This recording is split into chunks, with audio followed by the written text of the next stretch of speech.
on kan we kayak dicuping-cuping.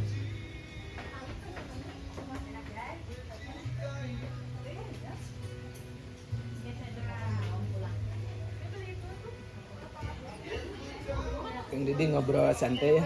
Ya. Oh, Selamat siang menuju sore Kang Didi. selamat siang. Kang Didi sehat? Alhamdulillahirabbil alamin. Semoga kita semua sehat ya, sehat lahir dan batin. Juga di masa pandemi ini semoga cepat berakhir ya Kang Didi, Amin. agar normal kembali. Kang Didi, terima kasih banyak atas meluangkan waktunya di atas kesibukan Kang Didi sebagai wakil rakyat di Provinsi Jawa Barat. Tentunya kegiatannya padat sekali. Terima kasih sekali atas kesempatan ini untuk mengenalkan ke publik Kang Didi, untuk kembali mengenal sosok Kang Didi. Kang Didi sudah dikenal oleh publik, buktinya udah terpilih di DPRD Kabupaten Ciamis ya, juga terpilih di DPRD Provinsi, berarti sudah dikenal. Sungan agar lebih mengenal lebih dalam lagi, Isna, kilas balik lah sosok Kang Didi dari sejak lahir sampai sekarang. Mohon menceritakan tempat kelahiran, terus sekolah sampai jenjang tertinggi Kang Didi. Ya, bismillahirrahmanirrahim. Assalamualaikum warahmatullahi wabarakatuh. Terima kasih atas silaturahminya ya. Jadi memang saya ini asli ya, lahir di Kabupaten Ciamis gitu. Orang tua saya berasal dari desa Tambak Sari ya, Kecamatan Tambak Sari, Desa Kadupandak ya. Kemudian saya lahir tanggal 8 Mei tahun 1972. Masih muda ya, berarti berapa tahun sekarang? Usia saya menjelang 50 tahun begitu ya. Ya. Saya lahir di Jalan Ranca Petir nomor 45 ya, dekat Stikes Muhammadiyah. Kemudian sejak kecil di sana, sekolah dasar di SD Negeri 2 Ciamis. Orang mengenalnya Gayam begitu ya, atau Selagangga begitu. Saya lulus dari SD tahun 1984. Kemudian masuk SMP Negeri 1 Ciamis ya, Samping pendopo itu ya. di samping pendopo. Jadi saya sudah mengenal pendopo sejak 1984. Tiap hari saya selalu lewat di samping pendopo begitu. Kemudian 87 lulus dari SMP Negeri 1 Ciamis, kemudian masuk SMA Negeri 1 Ciamis begitu. Saya masuk di jurusan IPS begitu. Di sana saya belajar sosiologi, belajar demografi, geografi. Nah, pada saat saya masuk kelas 2 SMA ya, saat itulah saya baru masuk mengenal dunia organisasi. Oh iya, 2 SMA Saya ya. masuk jadi pengurus OSIS SMA Negeri 1 Ciamis, menjadi pengurus Ikatan Remaja Masjid ya, Musola di SMA Negeri 1 Ciamis. Di situ saya belajar agama melalui kegiatan mentoring ya di musola begitu. Jadi musola SMA Negeri 1 Ciamis itu banyak kenangan sebetulnya. Pada saat itu saya belajar kultum ya, habis sholat zuhur ada waktu kesempatan kultum begitu. Nah, lulus tahun 90 dari SMA Negeri 1 Ciamis. Kang Didi, di break dulu ya. SMA 1 Ciamis itu ternyata melahirkan banyak sosok bintang ya. Bupati Ciamis dari SMA 1 ya? Ya, Pak Herdiat, alumni SMA Negeri 1 Ciamis. Terus orang-orang besar SMA 1 Ciamis Kang Didi siapa sih? Pak JJ Wiradinata juga lulusan SMA Negeri 1 Ciamis, Bupati Pangandaran ya? Bupati Pangandaran. Jadi dua bupati baik Ciamis maupun Pangandaran adalah lulusan SMA Negeri 1 Jadi Ciamis. artinya SMA 1 mencetak SDM-nya bagus ya? Betul. Ya. Dilanjutkan di Nah, setelah sekolah di SMA Negeri 1 Ciamis, saya masuk Fakultas Ekonomi Universitas Pajajaran, ya, Diploma 3, Pendidikan Ahli Administrasi Perusahaan. gelarnya apa tuh? Waktu itu gelarnya AMDAK. Oh ya, dulu kan ada yang namakan diri waktu di Betul. DPR Kabupaten. Jadi D3 saya adalah mencetak ahli di bidang administrasi, di bidang akuntansi. Itulah kenapa selama saya jadi anggota DPRD baik di kabupaten maupun sekarang, saya selalu di badan anggaran, ya, di bidang keuangan, karena latar belakang saya adalah jurusan akuntansi. Jadi linear. Linear. Kemudian setelah dari Unpad, saya masuk menyelesaikan S1-nya di Universitas Galuh Ciamis. Ya, saya baru lulus S1-nya tahun 2012. Ya, dari Unigal. Fakultas jurusan Fakultas Ekonomi jurusan akuntansi. linear Jadi, juga ya. menyelesaikan D3 dari Unpad, S1-nya di Unigal. Nah, setelah lulus kuliah pada saat itu di Unpad tahun 95, saya masuk dunia kerja, ya. Maaf Kang Didi, di selama masa kuliah aktif nggak di SMA, di Senat? Pada Atau saat itu, organisasi kemahasiswaan? Sejak SMA saya aktif di kegiatan keagamaan dalam berupa mentoring keagamaan, ya. Kemudian saya aktif dan mendirikan pada saat itu IKRIMA, Ikatan Remaja Masjid Agung Ciamis. Jadi pelopor kelahiran Ikatan Remaja Masjid Agung Ciamis itu pada saat kita masih di SMA Negeri 1 Ciamis. Masjid Agung adalah tempat aktivitas kita. Di sana ada perpustakaan, buku-buku yang ada di Masjid Agung, ya, itu habis kita baca pada saat itu. Jadi kita sudah terbiasa membaca buku itu sejak SMA, ya, membaca berbagai pengetahuan baik keagamaan, ilmu komunikasi, organisasi, begitu, sehingga kita sudah terbiasa dengan dunia organisasi. Bahkan pada saat itu saya termasuk menjadi anggota Pelajar Islam Indonesia, ya, PII. Nah, masuk dunia kampus, kegiatan keagamaan itu, aktivitas dakwah itu dilanjutkan di Fakultas Ekonomi. Kita pada saat itu saya sebagai pendirinya mendirikan POSI, Forum Studi Islam PAAP Unpad. Jadi kita bergerak di dunia dakwah kampus, ya. Saya mendirikan POSI, Forum Studi Islam, dan alhamdulillah sampai dengan hari ini Forum Studi Islam PAAP masih eksis, ya. Pendirinya Kang Didi. Pendirinya langsung saya, berarti POSI kurang lebih sudah hampir 21 tahun.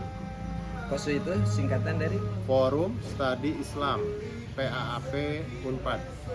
Forum di mana mahasiswa PAAP pada saat itu melakukan kajian-kajian keislaman, begitu, ya. Karena kita aktif di dunia dakwah kampus, termasuk kita aktif di Masjid Unpad, begitu.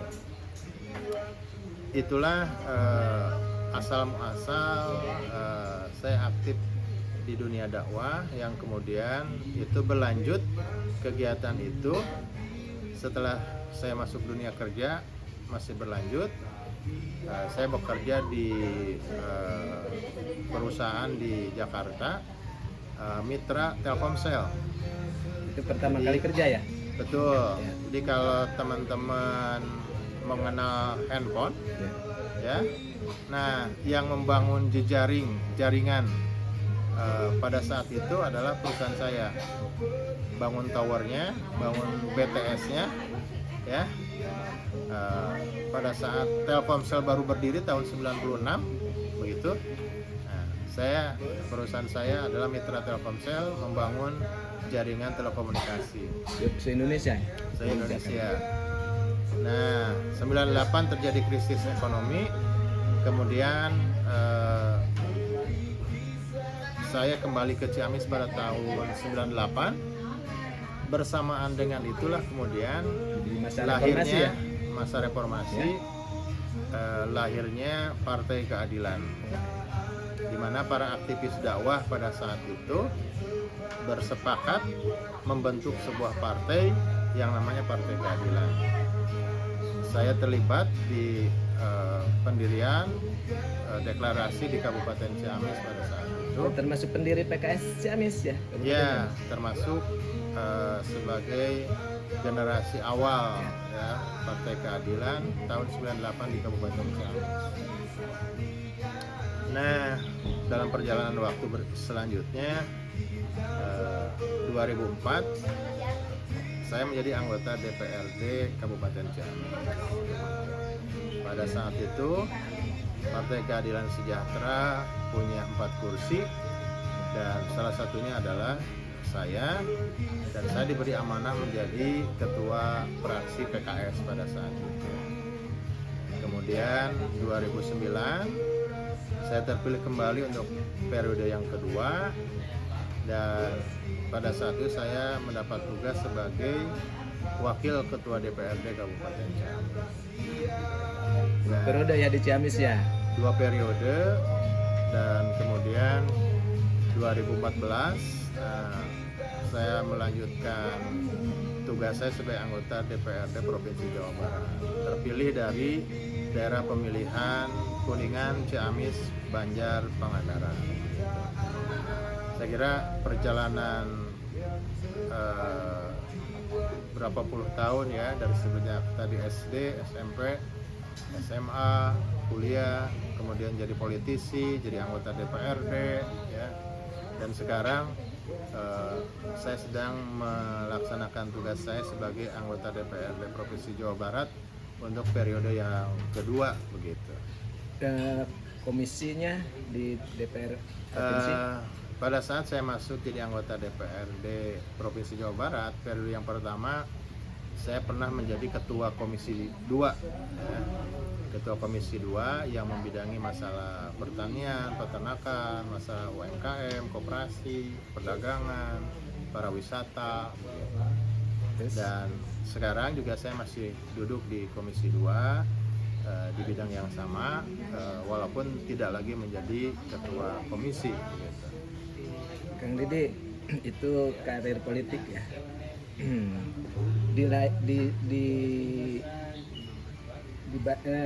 Jadi karir politik kesibukannya ada. Maksudnya punya perusahaan nggak Kang Didi untuk membackup ekonomi Kang Didi? Ada usaha-usaha saja. Jadi aktif di organisasi usaha kan di Ciamis ini ya, jadi ketua apa? Jadi ya, jadi di samping saya seorang politisi, ya, saya ini lahir dari keluarga pedagang. Jadi bapak ibu saya itu berpuluh-puluh tahun menjadi pedagang di pasar Ciamis. Nah, pada tahun 98 ya, pada saat krisis ekonomi, saya kembali ke Ciamis.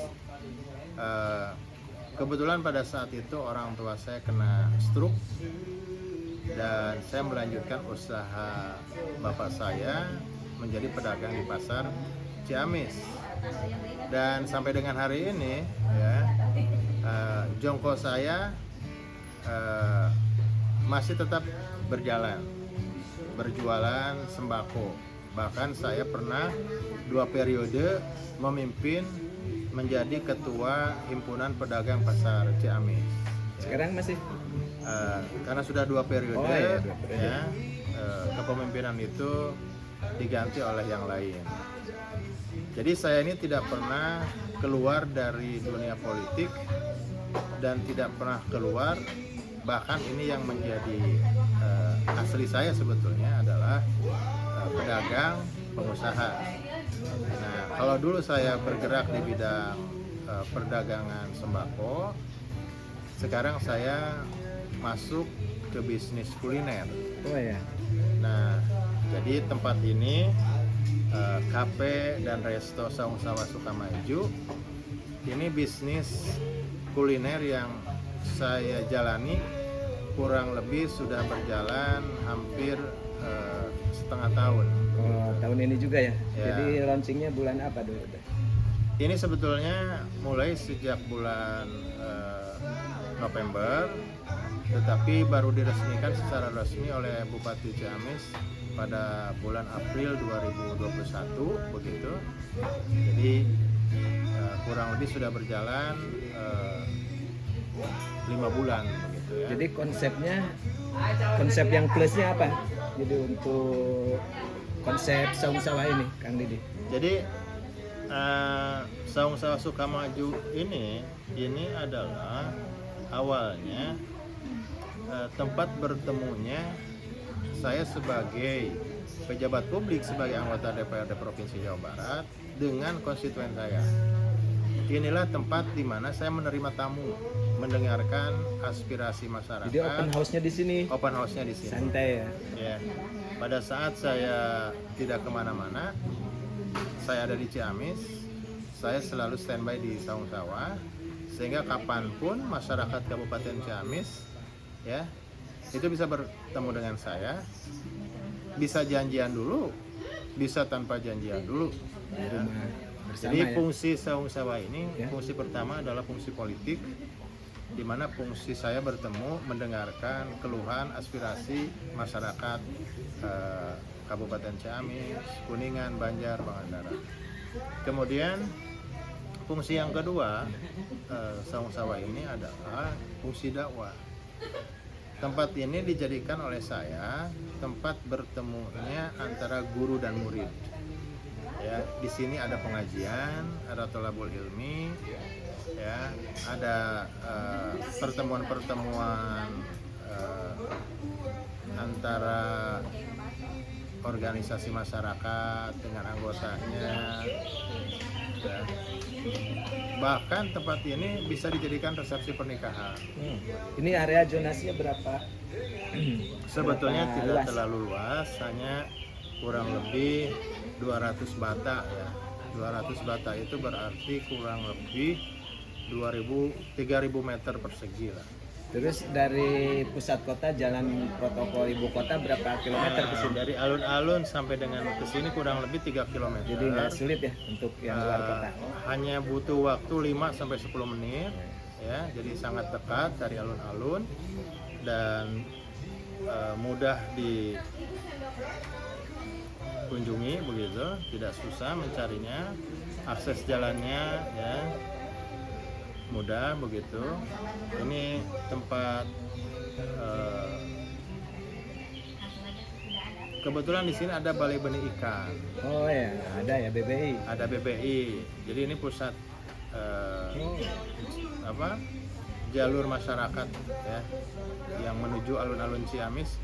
Salah satu alternatifnya lewat jalan ini. Dan kelebihannya di sini air tuh nggak pernah. Nah, karena di sini ada balai benih ikan, Ya. maka suplai air ya untuk kolam-kolam di sekitar sini, untuk pesawahan di sini relatif terjamin. Walaupun musim kemarau panjang. Walaupun musim kemarau, sehingga pesawahan di daerah sini itu bisa 4 kali, 3 sampai 4 kali. Karena airnya ngambil langsung dari Gunung Sawah ya. Betul, dari Gunung Sawah. Itu sekitar ini ya kegiatan pekerjaan ya. Kang Didi sekarang Kang Didi di DPRD Provinsi ya sedang memperjuangkan apa untuk Ciamis khususnya, umumnya untuk dapil konstituen ya, atau umumnya untuk lebih luasnya untuk Jawa Barat, Kang Didi yang sedang diperjuangkan di legislasi DPRD Provinsi. Ya, jadi fungsi anggota DPRD itu kan ada 3. Yang pertama fungsi legislasi, yang kedua fungsi anggaran, dan yang ketiga fungsi pengawasan. Nah, terkait kontribusi saya dalam tugas saya sebagai anggota DPRD, maka saya selalu terlibat di dalam proses penyusunan peraturan daerah Perda ya yang dikeluarkan oleh DPRD, baik itu Perda usulan Pemprov Jawa Barat maupun Perda usul inisiatif DPRD. Nah, contohnya kita melahirkan Perda pesantren. Kita sekarang sedang membahas peraturan daerah tentang desa wisata untuk menumbuhkan wisata di Jawa Barat. Kemudian kita juga sudah mengesahkan Perda tentang pelindungan petani dan nelayan. Ya, kita juga sudah membahas ya melahirkan peraturan daerah yang berpihak untuk kepentingan masyarakat Jawa Barat. Di antaranya yang barusan saya sebutkan. Itu fungsi legislasi. Nah, terkait fungsi anggaran ya, salah satu tugas anggota DPRD adalah agregasi anggaran. Bagaimana dia memperjuangkan anggarannya agar bisa membantu yang menjadi daerah pemilihannya untuk membangun. Dan alhamdulillah saya sudah banyak membantu, baik itu Bupati Kuningan, Wali Kota Banjar, Kabupaten Pangandaran, wabil khusus Kabupaten Ciamis. Saya membantu semenjak bupatinya Pak Iing dan sekarang bupatinya Pak Herdiat. Saya membantu mereka untuk membangun infrastruktur yang ada di Kabupaten Ciamis, baik infrastruktur yang berkaitan dengan jalan, baik infrastruktur yang berkaitan dengan irigasi, maupun infrastruktur yang berkaitan dengan berjalannya pemerintahan, gedung perkantoran dan sebagainya. Saya kira APBD Kabupaten Ciamis ya kurang lebih ratusan miliar ya. Sebelum ada pandemi Kabupaten Ciamis itu tidak kurang dari 200 miliar ya, dibantu oleh Provinsi Jawa Barat. Bahkan tahun 2020 Kabupaten Ciamis ini mendapatkan bantuan keuangan dari provinsi sampai pada angka 500 miliar. Walaupun kemudian karena ada kondisi pandemi terkoreksi ya, hampir setengahnya begitu. Berapa persen? Hampir 50%. Jadi dari 500 miliar ini terkoreksi hampir 300 miliar. Ya, dananya dialihkan untuk kepentingan COVID-19. Ya. Nah, oleh karena itu memang fungsi anggaran yang saya lakukan sekarang dalam membangun kabupaten kota di dapil saya ini sedikit banyak, bahkan sangat banyak terganggu oleh COVID-19. Kemudian ya fungsi pengawasan, saya kira itu bagaimana kita mengawasi jalannya pemerintahan. Mengenai khusus pengawasan, kan ini masa pandemi udah hampir 2 tahun ya, 2 tahun jalan, pandemi itu ekstra ya. Jadi istilahnya kejadian luar biasa lah ya. Pandemi karena mengorbankan keuangan negara, kegiatan negara juga, keuangan masyarakat, aktivitas masyarakat sudah dikorbankan, berarti luar biasa. Berarti kontrol pengawasan dari legislatif ke eksekutif harus luar biasa juga, jangan sampai uangnya disalahgunakan, uang anggaran pandemi disalahgunakan. Kan ada contoh-contoh kasus. Sejauh mana controlling sekitar itu, karena rakyat itu sungguh terlalu lah kalau ini lagi semua prihatin gitu. Ini di satu sisi ada yang menyalahgunakan uang refocusing atau realokasi pandemi. Ya, memang kita menghimbau kepada baik pemerintah daerah provinsi maupun kabupaten kota di Jawa Barat agar melaksanakan tugasnya di dalam menyalurkan berbagai bantuan ya yang berkaitan dengan penyelesaian COVID-19. Saya kira kita menghimbau agar dilaksanakan dengan sebaik-baiknya ya, tidak terjadi penyalahgunaan begitu, karena ancamannya juga dari aparat hukum ya, bila melaksanakan penyimpangan ya, yang berkaitan dengan urusan bantuan itu ancamannya sangat besar sekali begitu. Nah, fungsi pengawasan yang kita lakukan adalah tentunya kita secara rutin ya turun ke masyarakat, mendengarkan keluhan masyarakat, kemudian menerima aspirasi masyarakat, kira-kira di mana ada penyimpangan, kemudian segera kita ingatkan. Ya, saya kira DPRD hanya punya fungsi melakukan pengawasan sampai pada mencatat dan kemudian melaporkan dan memberikan peringatan kepada eksekutif. Ya, saya kira itu. Kang Didi, Kang Didi kalau berbicara cita-cita sejak kecil, kan ada cita-cita sejak kecil dan cita-cita sekarang saat ini. Waktu kecil dulu cita-cita ingin jadi apa, Kang Didi? Sebetulnya cita-cita saya sejak kecil jadi pengusaha. Tidak terpikirkan pada saat kecil menjadi politisi. Cita-cita saya pada saat itu jadi pengusaha, tidak bekerja menjadi pegawai, begitu. Tapi perjalanan waktu yang kemudian merubah kehidupan saya, ya menjadi seorang politisi. Nah, sekarang cita-cita setelah suratannya menjadi seorang politisi ya, waktu di DPR 2 periode, DPRD Kabupaten 2 periode, terus kan melangkah ke provinsi, jadi cita-citanya naik nih konsepnya ya, dari di DPRD di Kabupaten terus ke provinsi. Apakah punya konsep cita-cita politik ke DPD atau DPR RI atau pilkada kepala daerah? Iya, terkait masa depan politik saya ya. Yang pertama, orang tua kita selalu mendoakan kita Rabbana hablana min azwajina wa dzurriyyatina qurrata a'yun waj'alna lil muttaqina imama. Orang tua kita selalu mendoakan kita agar kita bisa menjadi pemimpin orang-orang yang bertakwa. Begitupun saya sebagai orang tua selalu mendoakan anak-anak saya menjadi imamul muttaqin. Nah, ketika imamul muttaqin itu diterjemahkan dalam dunia politik hari ini, maka jawabannya adalah bagaimana kita harus menjadi di antaranya kepala daerah. Kenapa kepala daerah? Karena fungsi DPRD dengan fungsi kepala daerah itu sangat berbeda. Ya, walaupun sama-sama pemerintah daerah. Kenapa beda? Karena kepala daerah dia menjadi kuasa pengguna anggaran.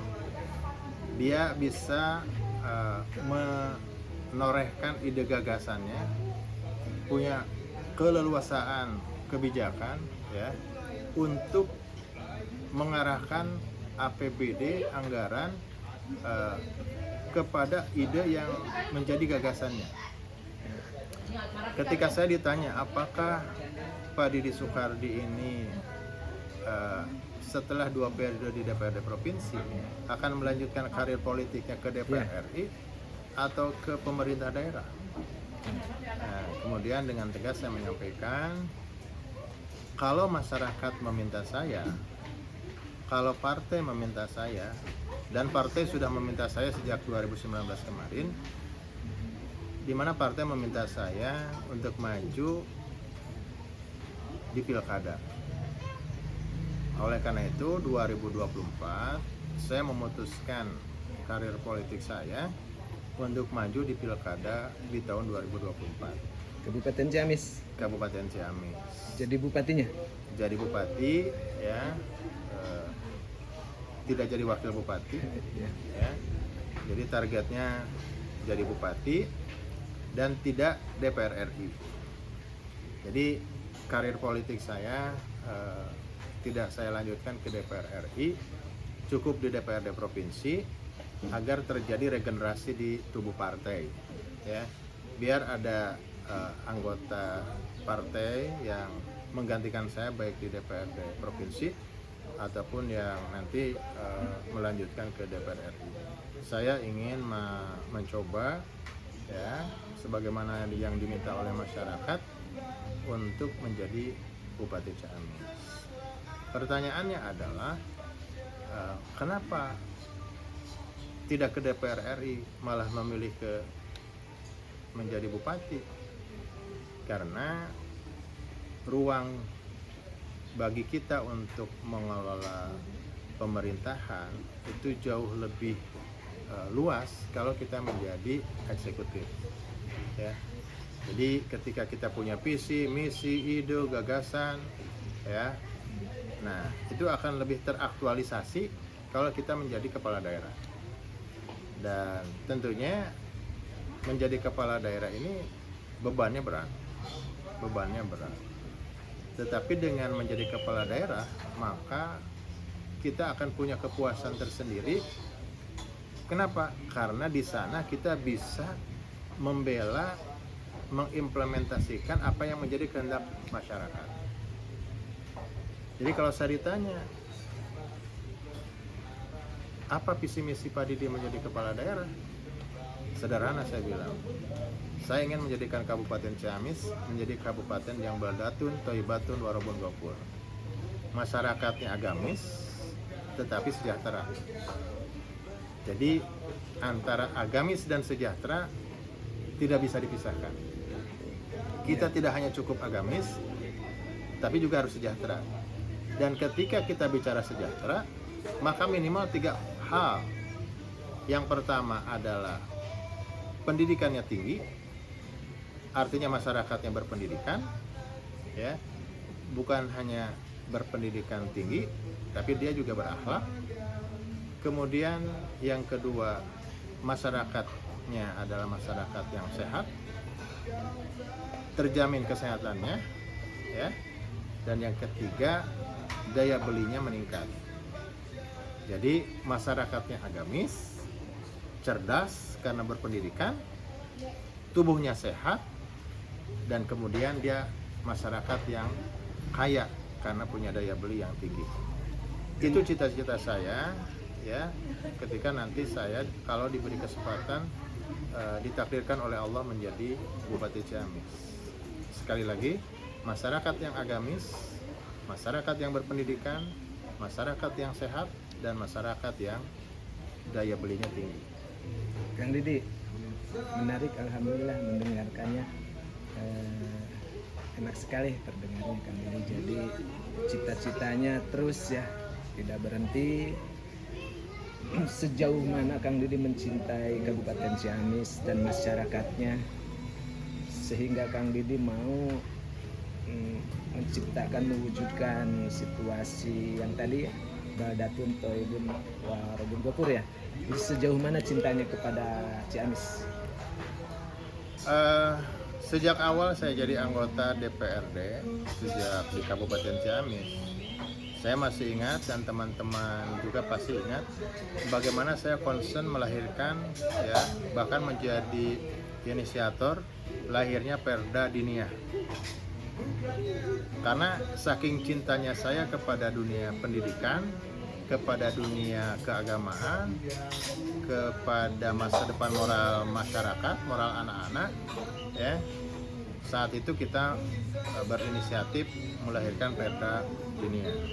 Ya, itu salah satu bentuk kecintaan saya terhadap masalah tadi moral, akhlak, perilaku masyarakat agar agamis begitu.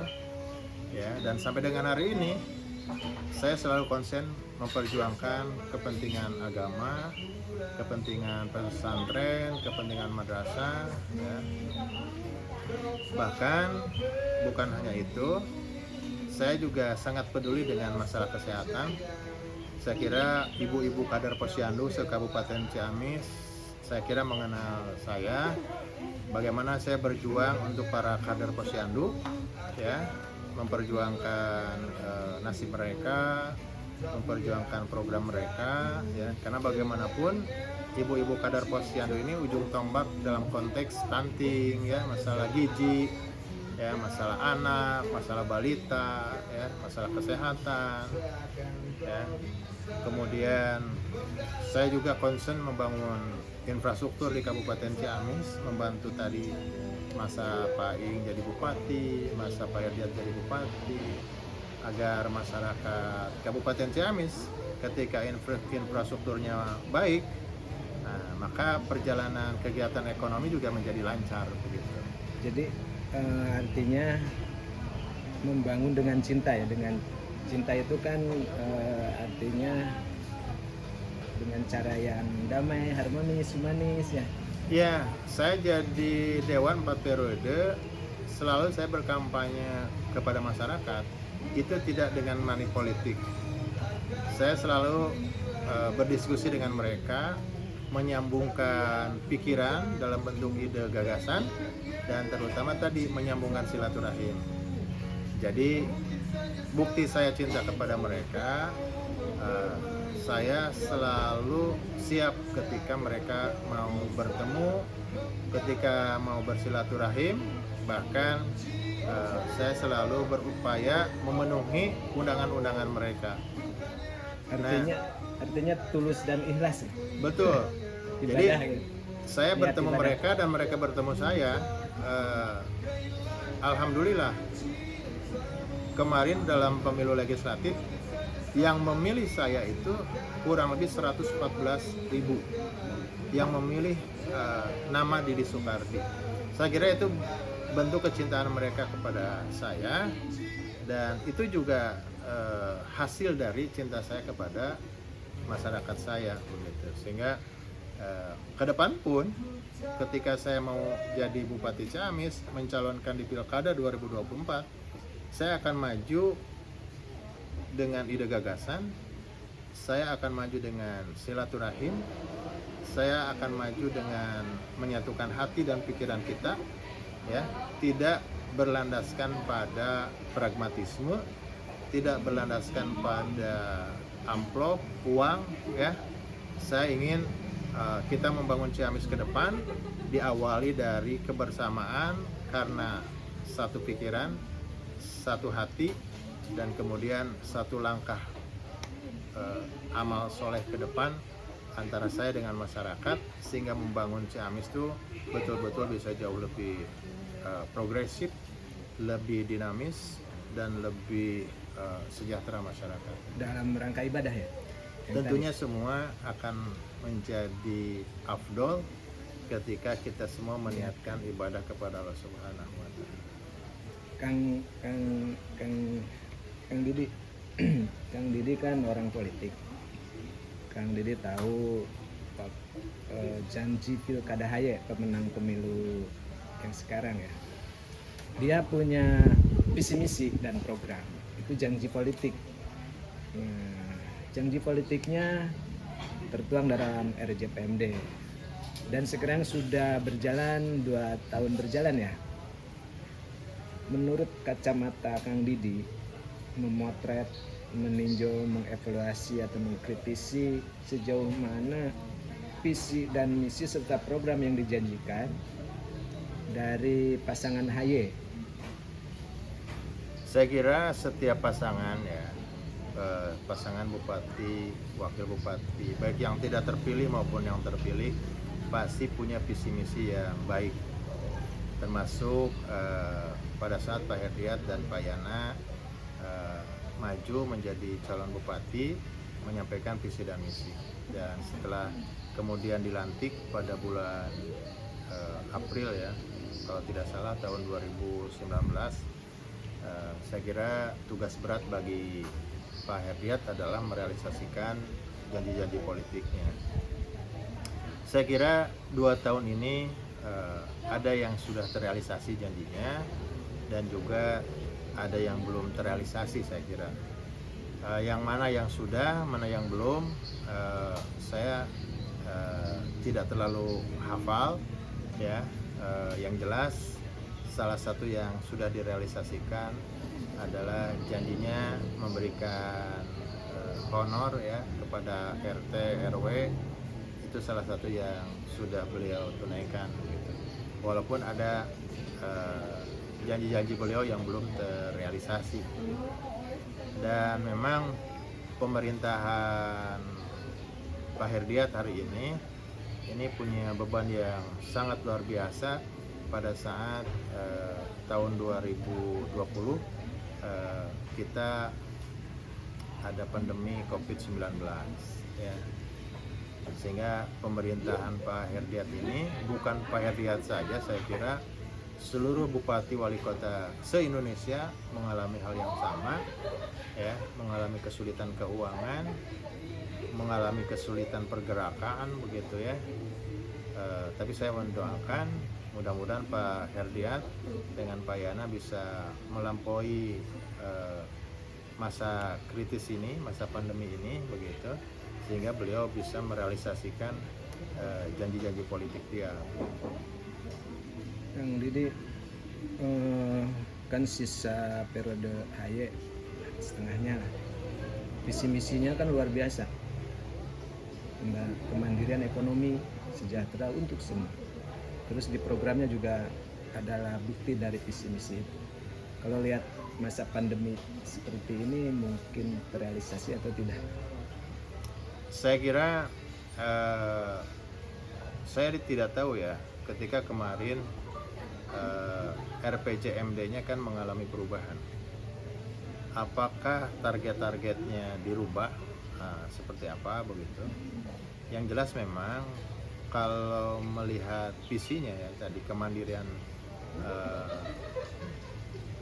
ekonomi ya, sejahtera untuk semua begitu. Ini kalau bisa dicapai dalam masa pemerintahan Pak Herdiat periode pertama, kalau bisa dicapai sangat luar biasa. Walaupun memang dengan COVID-19 ini menjadi berat saya kira ya, karena ekonomi masyarakat kita sekarang terpuruk begitu dengan adanya COVID ini. Bukan hanya di level masyarakat bawah ya, masyarakat menengah, masyarakat atas, semuanya terdampak masalah COVID-19 begitu. Jadi pesimis? Saya tetap menaruh harapan begitu ya, walaupun Pak Herdiat punya beban yang berat untuk merealisasikan itu. Sebagai warga masyarakat, saya berharap mudah-mudahan Pak Herdiat bisa memenuhi janji politiknya, bisa merealisasikan visi misinya begitu.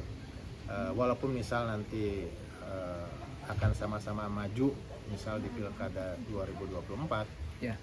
Tetapi saya kira sebagai warga masyarakat tetap saya mendoakan agar beliau bisa merealisasikan janji politiknya dan bisa merealisasikan visi misinya.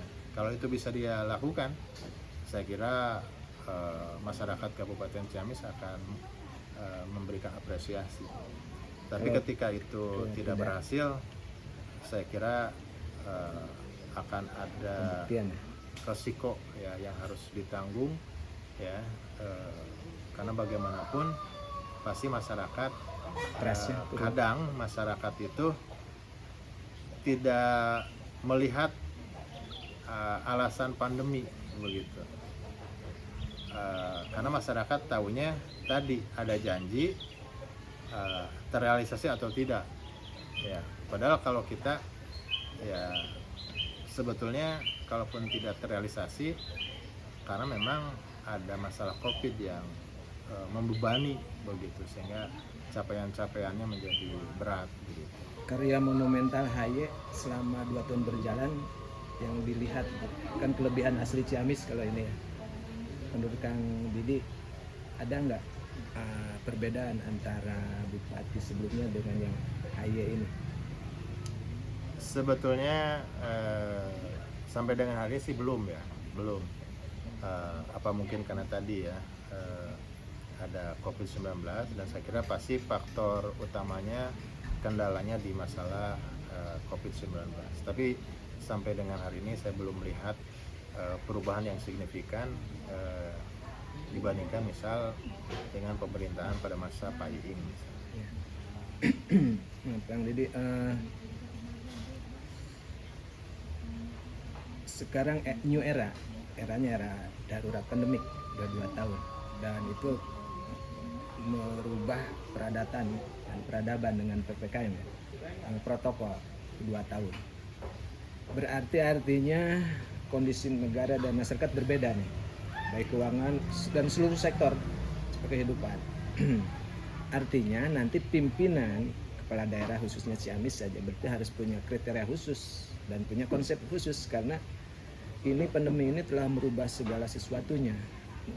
Nah, untuk masa kepemimpinan pasca pandemik atau kepemimpinan di masa pandemik, konsep Kang Didi bagaimana?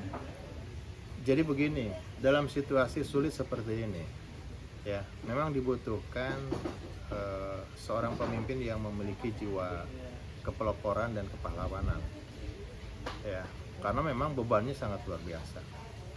Dia harus berhadapan dengan beragam resiko, ya karenanya dia harus siap menjadi pelopor dan memiliki jiwa kepahlawanan, karena masa pandemi ini betul-betul memberikan ujian yang sangat luar biasa. Butuh kreativitas, butuh ide gagasan, butuh keberanian, butuh kesiapan mengambil resiko, ya. Dan yang paling utama salah satunya bagaimana dia bisa diterima masyarakat, kemudian bersama-sama dengan masyarakat menyelesaikan masalah ini. Dia harus selalu hadir di setiap waktu, harus lahir di setiap kondisi, harus muncul dan bersama masyarakat di saat waktu dan tempat dimanapun berada. Jadi artinya sebagai pelopor pahlawan itu selalu di depan ya? Harus terdepan. Bersama rakyat ya? Harus terdepan. Kang Didi, kan dengan pandemi COVID ini negara dimiskinkan.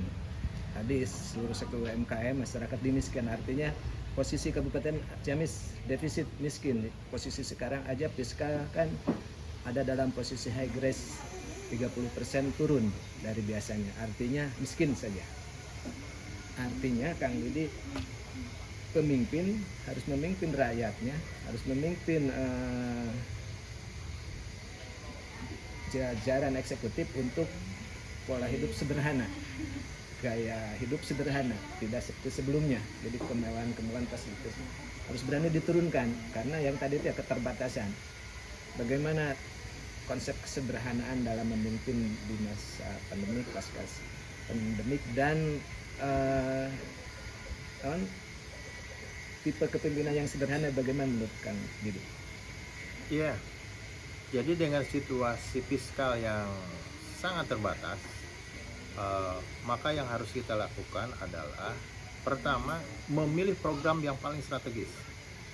Kita harus berani mendelete, menghapus program yang tidak strategis.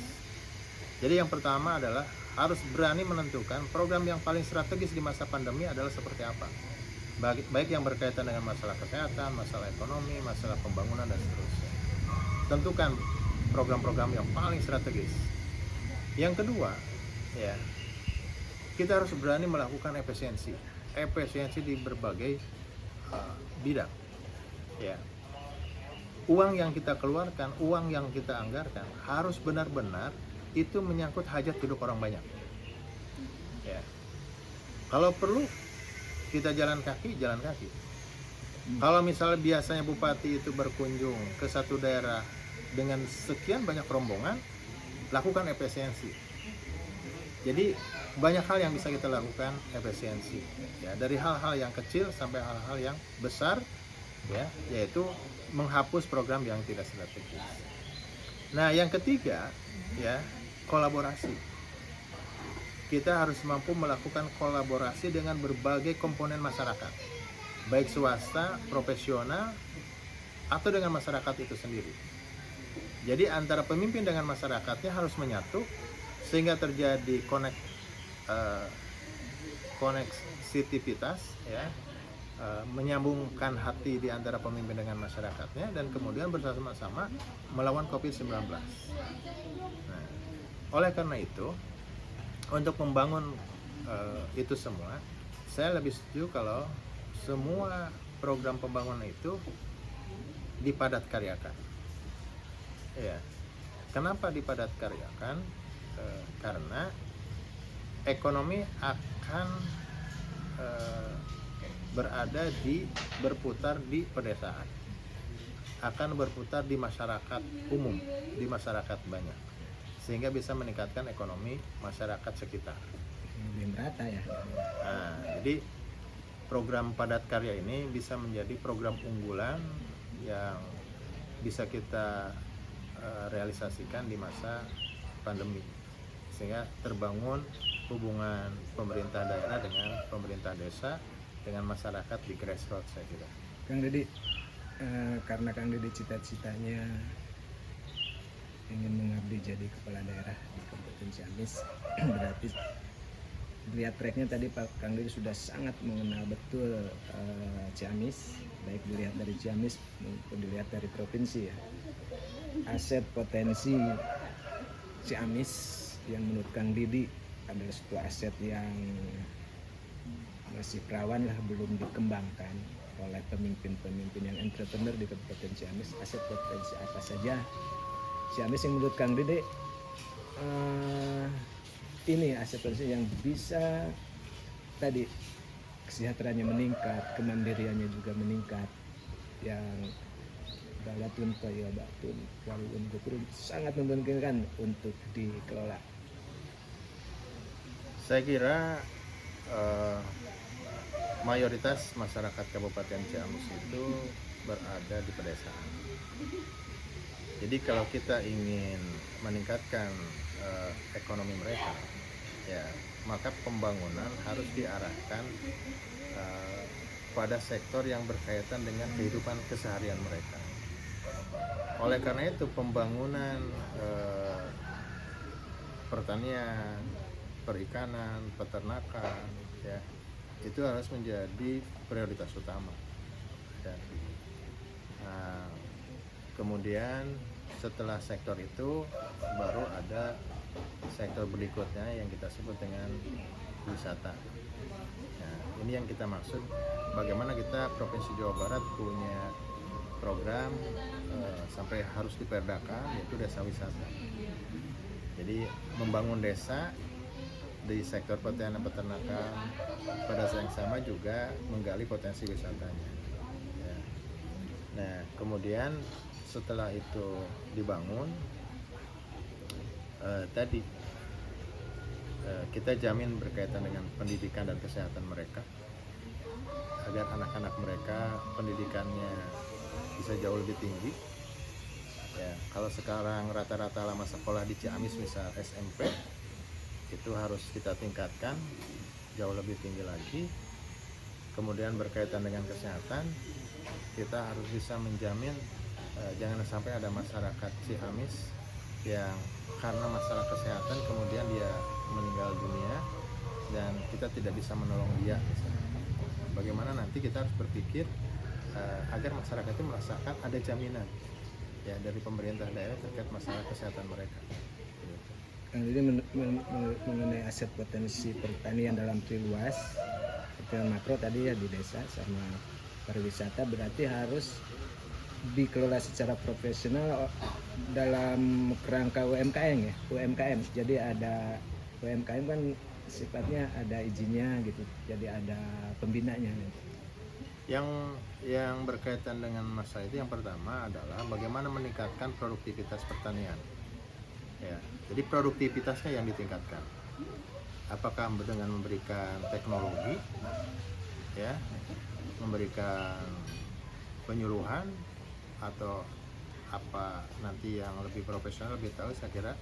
Ya, yang penting bagaimana targetnya meningkatkan produktivitas mereka. Kemudian yang kedua, masalah mereka itu adalah masalah akses pasar. Pasca produksi ya? Pasca produksi. Nah, inilah yang kemudian harus dikerjasamakan dengan UMKM. Bahkan saya sejak dari dulu mendambakan di Kabupaten Ciamis ada BUMD Agro, ya, badan usaha milik daerah di bidang agro, sehingga hasil pertanian baik itu padi, palawija, perkebunan dan segala macam itu ditampung di BUMD dan kemudian BUMD memasarkannya ke baik dalam kabupaten, ya. Contohnya misal eh, seluruh PNS misal itu beli berasnya ke padi hasil petani Kabupaten Ciamis. Jadi hasil produksi pertanian Ciamis ya. Nah, pada saat sama juga kita jual ke luar daerah begitu dengan BUMD ini, ya, membangun kerjasama misal dengan BUMD DKI, BUMD di Jawa Barat begitu ya, sehingga betul-betul BUMD ini menjadi penyambung lidah tadi petani untuk memasarkan hasil produksi mereka begitu. Apalagi sekarang dengan undang-undang desa ada BUM desa ya. Nah, jadi BUMDes, Badan Usaha Milik Desa, nanti dikerjasamakan dengan BUMD. Jadi ada induknya di tingkat. Ada induknya di tingkat kabupaten, dan kemudian bupati memberikan intervensi gitu. Saya kira intervensi ini dibutuhkan untuk menjamin daya beli petani begitu. Kang Didi, terima kasih atas bincang-bincang santai tapi serius, panjang lebar ya. Tapi saya kira penting untuk dipertanyakan ke Kang Didi untuk lebih mengenal lagi sosok Kang Didi. Kang Didi, untuk menyampaikan kata-kata penutup, harapan dan apapun dalam kesempatan ini, dan sekaligus menutup perbincangan santai serius ini Kang Didi. Ya, yang pertama, mari kita membangun dan mencintai Kabupaten Ciamis ya, dengan kecintaan karena Allah Subhanahu wa Ta'ala, kecintaan yang dibangun atas kesadaran bahwa kita adalah satu keluarga sebagai warga masyarakat Kabupaten Ciamis yang harus peduli untuk sama-sama ya, bahu-membahu bekerja sama membangun Ciamis ke depan jauh lebih baik begitu. Itu yang pertama. Yang kedua, mari kita doakan agar pemerintah hari ini ya, yang sedang berjalan itu bisa menyelesaikan tugasnya dengan baik ya, terutama kita sama-sama membantu pemerintah untuk menyelesaikan masalah COVID-19.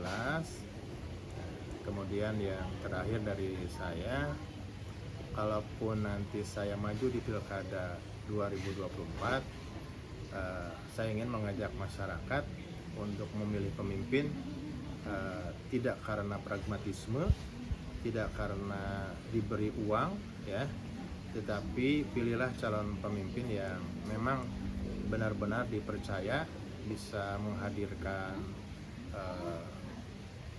kesejahteraan buat masyarakat begitu, dan dipilih tadi sekali lagi, pilihlah yang terbaik, yang punya kapasitas, punya integritas ya.